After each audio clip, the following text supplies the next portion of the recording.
ওনাদেরকে অ্যাভয়েড করে আমার কোন আলাদা আমাদের সুষ্ঠু নির্বাচন আমরা আশা করতেছি। আমরা হায়াত ভাই বলো। কোশ্চেন কি ছিল তোমার? পশ্চিম শহরে যে নতুন মেয়াদের যে নির্বাচন হচ্ছে সবসময় তো একটা নির্বাচন একটা ঝামেলা হয়, কিন্তু এবার তো খুব সুষ্ঠু হচ্ছে। আলহামদুলিল্লাহ প্রত্যাশা করছেন আগামী আমি আজ পর্যন্ত দেখি আশা করি খুব সুন্দর একটি নির্বাচন হবে, সুষ্ঠু এবং হৃদ্যতাপূর্ণ, এবং নির্বাচনের পরের দিনই দুই পক্ষ আবার এক হয়ে যাবে। আমার ধারণা না, আমি বিশ্বাস। অভিজ্ঞতার থেকে বলছি এটা হবেই।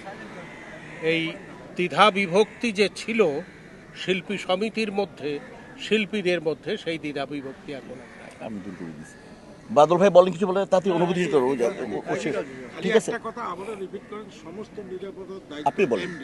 জি, এই সমস্ত কিছু নিরাপত্তা আমাদের নির্বাচনকালীন সময়ে বাইরে এবং ভিতরে সব কিছু নিরাপত্তার দায়িত্বে আমাদের ব্যবস্থাপনা পরিচালক BFDC ওনার উপরই আমরা অর্পণ করেছি, এবং এই বিষয়টা উনিই দেখবেন।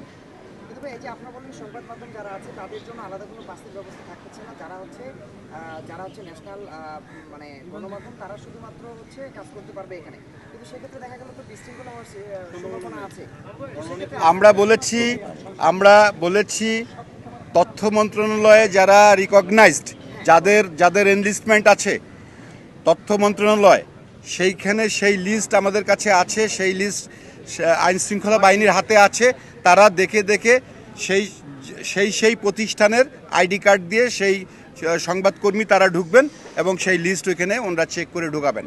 অতএব এখানে আর হচ্ছে যে অন্য কোনো ঝামেলা বা অন্য কোনো বিশৃঙ্খলা হওয়ার কোনো সম্ভাবনাই নাই। খুবই সুন্দর করে ইনশাআল্লাহ ডান করে দাও।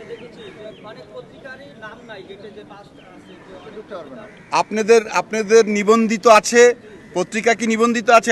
আমাদের কাছে লিস্ট আছে, সরকারের থেকে আমরা লিস্ট এনেছি, FDC কর্তৃপক্ষ লিস্ট সংগ্রহ করেছে। FDC কর্তৃপক্ষ লিস্ট দেখে সেই প্রতিষ্ঠানের যারা সংবাদকর্মী আসবেন সবাইকেই এন্ট্রি দেওয়া হবে, সবাইকেই ঢুকতে দেওয়া হবে।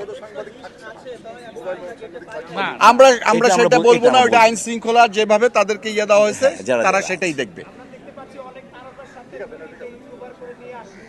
না ওইগুলো বহুত ভাই ওটা কালকের ব্যাপার, ওটা আইন শৃঙ্খলা বাহিনীর উপর ছেড়ে দিচ্ছি। আমাদের নির্বাচন কমিশনের কাছে গেট পাস সংক্রান্ত কোনো বিষয় নাই। আমাদের শেষ, আমরা এই দায়িত্বে আমরা নিই।